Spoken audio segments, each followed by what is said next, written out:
जोहार नमस्कार। झारखंड व लाइव सीज़न 3 के छठे एपिसोड में आज हम आपको मिलवाने वाले हैं Indian institute of management Ranchi के डायरेक्टर शैलेंद्र सिंह सर से। तो शैलेंद्र सिंह सर, सबसे पहले तो स्वागत है। जोहार नमस्कार। Sir, I am Ranchi Indian institute of management. अक्सर ही कभी कभी दोस्त लोगों से बात होती है जो 8-10 साल पहले बाहर चले गए हैं, उनसे बात होती है, अनायास बोल निकल जाता है मुझसे IIM के पास है। अच्छा, IIM है, चल रहा है, क्या क्या हो रहा है? तो सबसे पहले तो यही क्वेश्चन भी रहेगा sir, what about IIM Ranchi और यहाँ क्या कुछ हो रहा है अभी? IIM या भारतीय प्रबंध संस्थान रांची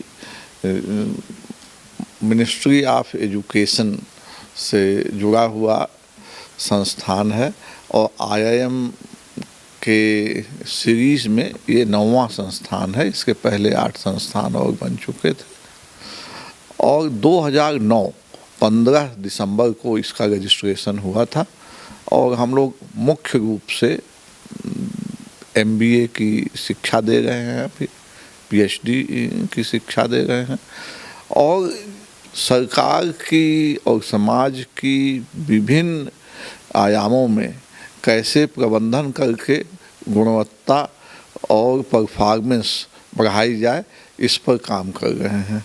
और IIM रांची अपने शोध, अपने अध्यापन, अपने कंसल्टिंग के द्वारा समाज में अपना एक स्थान बना रहा है और लोगों की जीवन को और बेहतर बनाने की कोशिश कर रहा है। यहाँ के जो झारखंड के लोग हैं उनके लिए किस तरह से योगदान दे रहा है IIM रांची और कुछ विशेष कोर्सेज जो यहाँ पर चल रहे हैं स्पेशली? जी देखिए, हम लोग एक कोर्स चलाते हैं PGXP, post graduate programme for executives. ये प्रोग्राम झारखंड में जो लोग बड़े बेहतरीन संस्थानों से डिग्री नहीं पा पाए हैं उनके लिए है कि जब भी वो तैयार हैं एजुकेशन में प्रबंध की शिक्षा लेने के लिए, तब वो यहाँ आ सकते हैं। और इस कार्यक्रम का फ़ायदा कई ब्यूरोक्रेट्स ने, IAS ऑफिसर्स ने, IPS ऑफिसर्स ने और इंडस्ट्री ऑफिशियल्स ने भी उठाया है और कई बिजनेसमैन ने भी उठाया है।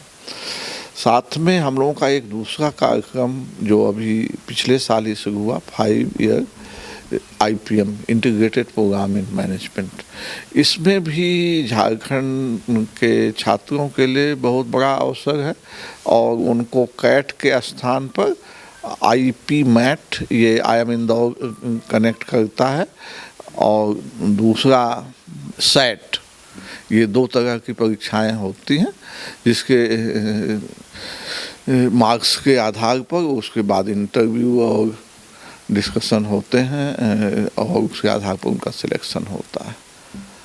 तो ऐसी स्थिति में अगर झारखंड के विद्यार्थी भी इन टेस्ट को दें तो उनको यहाँ पर आने की बहुत अच्छा अवसर मिल सकता है और 5 साल बाद जैसे उनको वही डिग्री MBA की मिलेगी। साथ साथ में हम लोगों ने एक एग्जीक्यूटिव MBA का प्रोग्राम भी एग्जीक्यूटिव PhD का प्रोग्राम शुरू किया है। उसमें भी senior industry officials and others participate कर सकते हैं। साथ साथ में हम लोगों ने यहाँ पर कई एडवांस सेंटर्स क्रिएट किए हैं, जैसे Birsa Munda centre for tribal affairs, जिसमें ट्राइबल यूथ के लिए एंटरप्रेन्योरशिप डेवलप करने के लिए शोध किया जा रहा है और कैसे उनमें उद्यमिता का विकास किया जा सके, इसके लिए ट्रेनिंग देते हैं। इसी तरह से प्रधानमंत्री वन धन विकास योजना के तहत हम लोग कई ग्रामीण अंचल में जाकर के वहाँ पर ट्राइबेट के साथ मिल कर के ट्रेनिंग कर रहे हैं, जिससे कि उनके फॉरेस्ट प्रोड्यूस को क्वालिटी इम्प्रूव करके उसको मार्केट में लाएं, उसका उनको जिससे अच्छा उनके उत्पाद का अच्छा दाम मिल सके। तो ये सब काम चल रहा है। उसी के साथ साथ Atal Bihari Vajpayee centre for leadership policy and governance है, जो कि सीधे सरकारों के साथ, NGO के साथ और उद्यमियों के साथ काम करती है और लोगों की विचारधारा, लोगों की माइंडसेट और लोगों की कार्यप्रणाली और सरकार की कार्यप्रणाली में इम्प्रूवमेंट लाने के लिए तरह तरह के सुझाव देती रहती है। तीसरा एडवांस सेंटर हमने जो बनाया है वो है Rekhi centre for science in happiness research. तो यहाँ भी हम लोग कैसे व्यक्ति की लाइफ इम्प्रूव हो, कैसे व्यक्ति खुश रहे, इस विषय पर शोध करते। तो ये सब कुल मिला करके, चूँकि अब देश में 20 IIM है और हम झारखंड में काम कर रहे हैं, तो झारखंड के लोगों की लाइफ में सुधार आए, उनकी लाइफ में गुणवत्ता और खुशहाली आए, इसके लिए भी हम लोग प्रयत्नरत हैं। सर, जैसा कि मेरा अनुभव रहा है IIM को लेकर, शुरुआत तो बहुत पहले हुई थी, लेकिन जो कुछ दिखना चालू हुआ वो सर आप ही के कार्यकाल में हुआ। तो हम अगर आप बताना चाहें तो एक अंदर से इच्छा रहती थी कि आपके बारे में जानूं, आपने क्या कुछ किया अभी तक उसके बारे में।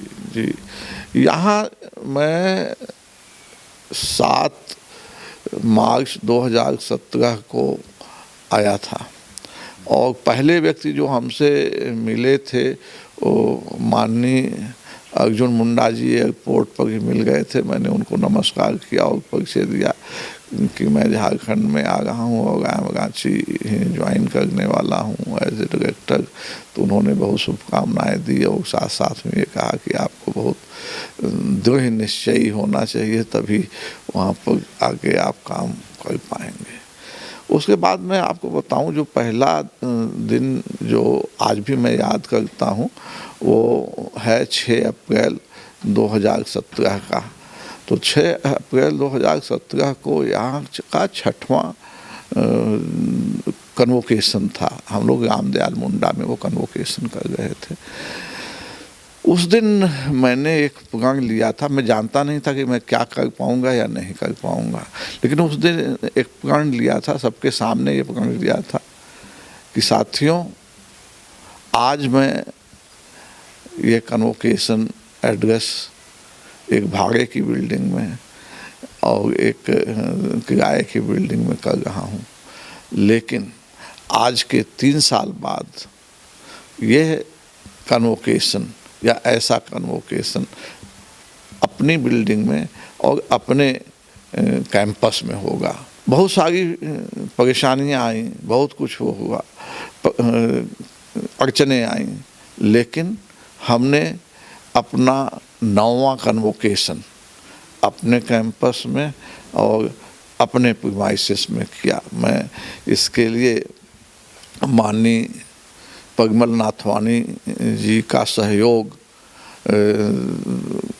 की सराहना करूंगा कि जिनकी वजह से 13.56 करोड़ रुपए का सहयोग मिला और हमारा स्वामी विवेकानंद ऑडिटोरियम उनकी MP लैड से ही बना है और वो आज एक मतलब 10वां भी कन्वोकेशन को होस्ट कर चुका है तथा विद्यार्थियों की तरह तरह के प्रोग्राम उस कन्वोकेशन उस हाल में हुआ करते हैं और ये संस्थान के लिए और झारखंड प्रांत के लिए एक अच्छा असेट है। साथ में हमने ये जो आप स्थान देख रहे हैं वो उसमें आप समझिए कि बहुत सारी परेशानियां आई थी, लेकिन टेंडर 2018 में हुआ, NBCC हमारा प्रोजेक्ट मैनेजर बना। शिवरात्रि 2019 4 मार्च उस दिन मैंने इस संस्थान के परिसर की नींव रखी। हमारे साथी, हमारे फैकल्टी मेंबर्स, हमारे स्टाफ, हमारे बोर्ड मेंबर सभी लोग वहाँ पर उपस्थित थे और ये किसी एक व्यक्ति का नहीं, ये परिसर उन सभी लोगों का है और उन्हीं के सहयोग से बना है। अगर आप चाहेंगे तो डायरेक्टर आवास के बहुत पास में वो स्थान है, आप जाके देखेंगे कि हमने ये नहीं लिखा कि ये संस्थान का इनॉग्रेशन का शिलान्यास शैलेंद्र सिंह ने किया। इस संस्थान का शिलान्यास शासी मंडल के सदस्य, फैकल्टी मेंबर, स्टाफ मेंबर और कम्युनिटी मेंबर ने किया। उसमें शैलेंद्र सिंह एज डायरेक्टर और Praveen Shankar Pandya as chairman board of governors का भी कंट्रीब्यूशन है। तो एक जो सहभागिता से आगे बढ़ना और जो हमारे मोदी जी का स्लोगन है संकल्प से सिद्धि, मैंने उसको जीवन में आत्मसात किया और उसको उतारने की कोशिश किया। तो 2019 4 मार्च को जो कार्य मैंने शुरू किया था, आज 2022 मार्च में अभी उसकी तीसरी गांठी पूरी हुई है। ये जो कुछ आप देख रहे हैं ये उसका है। साथ में देखिए, ये तो भौतिक हुआ। मैंने संस्थान को आगे बढ़ाने में अपने फैकल्टी मेंबर्स, स्टूडेंट्स, स्टाफ का सहयोग लेके बहुत सारे कार्य किए। जैसे पहला कार्य है कि कोई भी दुनिया में अच्छा इंस्टीट्यूट है तो उसका स्टैंडर्डाइजेशन होना चाहिए, मानकीकरण होना चाहिए। तो हमने दुनिया के 3 ऐसे मानकीकरण वाले आयाम हैं जिनको एक्रीडेशन कहते हैं। तो एक्रीडेशन में हमने AACSB और इक्विस और अम्बा, ये तीनों की ही एप्लीकेशन शुरू की है और समय पूरा होते ही हम लोग उससे एक्रीडेशन पा जाएंगे, ऐसा मेरा होप है। साथ में मैं आने के बाद यहाँ पर 3 नए प्रोग्राम्स हमने स्टार्ट किए, जिसकी चर्चा मैं पहले भी कर चुका था। साथ में जब विद्यार्थियों की संख्या देखें तो जैसे मैंने बताया था कि फर्स्ट ईयर में 120 विद्यार्थी का बैच होता था, तो वही मिला के 240 हो जाते थे। और ये चार में 45 लोगों का था तो 90 लोग हो जाते थे। 240 और 90 330 यही टोटल विद्यार्थियों की संख्या है। लेकिन आज हमारे पास 1000 से ज़्यादा विद्यार्थी हैं। अगर उनकी हम गिनती करवाएं प्रोग्राम वाइज तो इस तरह से समझिए कि 405 स्टूडेंट तो हमारे 505 स्टूडेंट हमारे पोस्ट ग्रेजुएट प्रोग्राम्स में PGP, HR, बिजनेस एनालिटिक्स और इसमें IPM है। और IPM में सेपरेटली 120 स्टूडेंट हैं और FPM में लगभग 40 स्टूडेंट हैं।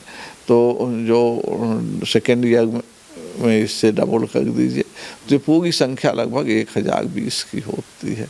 तो ये अपने आप में काफ़ी बड़ी संख्या है। इसी तरह से जब मैं आया था तो फैकल्टी की संख्या 22 थी, आज 60 से ज़्यादा फैकल्टी हैं। और जब जिन फैकल्टी मेंबर्स को ऑफर गया हुआ है सभी लोग ज्वाइन कर लेते हैं तो ये संख्या 70 के आसपास हो जाएगी। और मतलब अप्रैल तक, मई तक लोग ज्वाइन करेंगे, क्योंकि समय लगता है लोगों को अपनी पुरानी संस्था से बाहर निकलने में।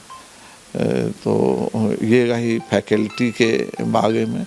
इसी तरह से आप को हमने तीनों सेंटर का नाम बताया, वो भी एक अच्छा इनिशिएटिव था। और कुल मिला के कहें तो हम लोग विद्यार्थियों को पढ़ाते हैं, उनको अच्छा लीडर बनाते हैं, कुशल नेतृत्व वाला व्यक्ति बनाते हैं।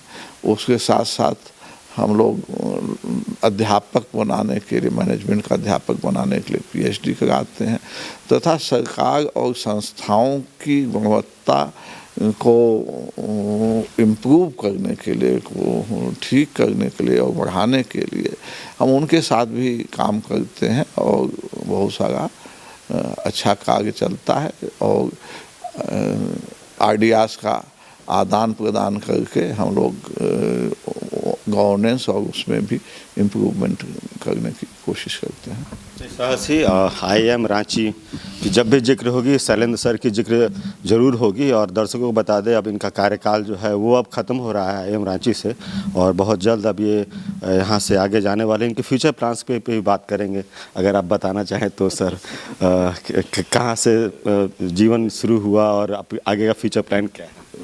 जी, जीवन तो हमारा बहुत छोटे से जनपद में उत्तर प्रदेश में है सुल्तानपुर, वहाँ से शुरू हुआ और पढ़ाई लिखाई प्रारंभिक सुल्तानपुर में ही हुई। ग्रेजुएशन पोस्ट ग्रेजुएशन की पढ़ाई इलाहाबाद विश्वविद्यालय से हुई। हम लोग अच्छे छात्र थे, तो उत्तर प्रदेश में कोई अच्छा छात्र होता है तो उसको इलाहाबाद भेजा जाता है पढ़ने के लिए। फिर हमने PhD की शिक्षा IIT कानपुर से किया। ऑर्गेनाइजेशनल बिहेवियर एक मैनेजमेंट की विधा होती है उसमें। और फिर मैंने कई जगह पे अच्छा काम किया। मेरी पहली संस्था थी Shri Ram centre for industrial relations and human resources, new Delhi. फिर हमने काम किया एक रिजर्व बैंक की संस्था northern India bank staff training college as senior faculty member. वहाँ से जब चले तो हम अयोध्या में एक विश्वविद्यालय है, उसका नाम पहले अवध विश्वविद्यालय कहते थे, अब उसको डॉक्टर राम मनोहर लोहिया अवध विश्वविद्यालय कहते हैं। तो 4 वर्ष वहाँ हम मैनेजमेंट के लीडर रहे। उसके बाद 1998 मार्च से, ये मार्च मेरे जीवन में काफ़ी महत्व रखता है, 1998 मार्च से मैंने वहाँ एज एसोसिएट प्रोफेसर ज्वाइन किया था। और 2017 मार्च तक मैं वहाँ पे full professor, dean, admission chairman और तरह तरह की जिम्मेदारियों के साथ काम करता रहा। फिर यहाँ हमें मार्च में ज्वाइन करने का अवसर मिला, तो 7 मार्च 2017 को मैं यहाँ आया था। अब पुनः मेरा कार्यकाल लखनऊ में 2 वर्ष और 1 महीने का है बचा हुआ, उसके बाद मैं पास प्राप्त करूँगा। लेकिन इन 2 वर्षों में मेरा जो प्लान है कि अच्छी रिसर्च की जाए और अच्छी टीचिंग की जाए, साथ में जो कुछ भी हमने ये एक्सपीरियंस गेन किया है यहाँ पर एज ए डायरेक्टर, उसको भी और लोगों के साथ साझा किया जाए, जिससे कि अच्छे संस्थानों को कैसे मैनेज किया जा सकता है उस पर लोग जाने। और हमें कोई और अवसर मिलेगा बाद में अन्य विश्वविद्यालयों में या इंस्टीट्यूट्स में वाइस चांसलर बनने का या डायरेक्टर बनने का, तो मैं उसके लिए भी प्रयत्न करूँगा। अंतिम सवाल सर, आप झारखंड एडमिनिस्ट्रेटिव रिफॉर्म्स कमीशन के मेंबर भी हैं, तो अंतिम सवाल मेरा इसी से रिलेटेड कुछ है सर। झारखंड सरकार को आप और यहाँ जो कुछ है चल रहा है उसमें प्रबंधन के क्षेत्र में जो है उसको कैसे देखते हैं आप? देखिए, झारखंड सरकार में और झारखंड प्रांत में अपार संभावनाएं हैं, लेकिन अभी जो कार्य चल रहा है इसको और गति देने की ज़रूरत है, स्पीड देने की ज़रूरत है। कार्य जो कहते हैं ना कि मंथर गति से चल रहा है। आज हर चीज़ जितनी कम समय में ज़्यादा उत्पादन, कम समय में जितना निष्पादन किया जा सके उसकी सराहना है। बुलेट ट्रेन चलने की बात है और जेट चलने की बात है। तो सब जगह यही कहा जाता है कि कैसे ज़्यादा से ज़्यादा प्रोडक्टिविटी कम से कम समय और कम से कम रिसोर्सेज में हो सके। तो झारखंड सरकार को उसमें बहुत कुछ करना है और हमने कुछ सुझाव भी दिए हैं। जैसे यहाँ पर मैन पावर की स्थिति ये है कि सैंक्शन मैन पावर स्ट्रेंथ बहुत ज़्यादा है। एग्जैक्ट फिगर तो हम अभी आपको नहीं बता पाएंगे, लेकिन उसके उसको अगर आप कंपेयर करें तो अभी जो इन प्लेस हैं उनकी संख्या लगभग 33% से 40% के बीच में होगी एग्जैक्ट करके, लेकिन बहुत कम है। लेकिन जब सभी लोग हो जाएंगे तो क्या उनके लिए सफिशिएंट काम है, ये भी देखने की बात होगी। क्योंकि अभी जो लोग हैं वही लोग अपना काम पूरा कर देते, उनके पास भी काफ़ी फुर्सत रहती, तो ये सब चीज़ों को देखना है। लेकिन भारत देश में, अपने झारखंड में जॉब रहित विकास ये एक बहुत अच्छा मॉडल नहीं होगा। विकास तो हो लेकिन लोगों को एम्प्लॉयमेंट मिले, लोगों को कार्य मिले, तभी प्रदेश में और देश में खुशहाली आएगी। तो मैं ये मानता हूँ कि सरकार को इस तरह से अपनी मैनेजमेंट प्रणाली को चलाना चाहिए जिसमें ज़्यादा से ज़्यादा लोग आ सकें, ज़्यादा से ज़्यादा लोगों को अवसर मिले और उनमें एक स्वाभिमान और अभिप्रेरण, मोटिवेशन की भावना भरे, जिससे कि लोगों की प्रोडक्टिविटी, लोगों की उत्पादकता बढ़े, तभी हम लोग आगे बढ़ सकते हैं।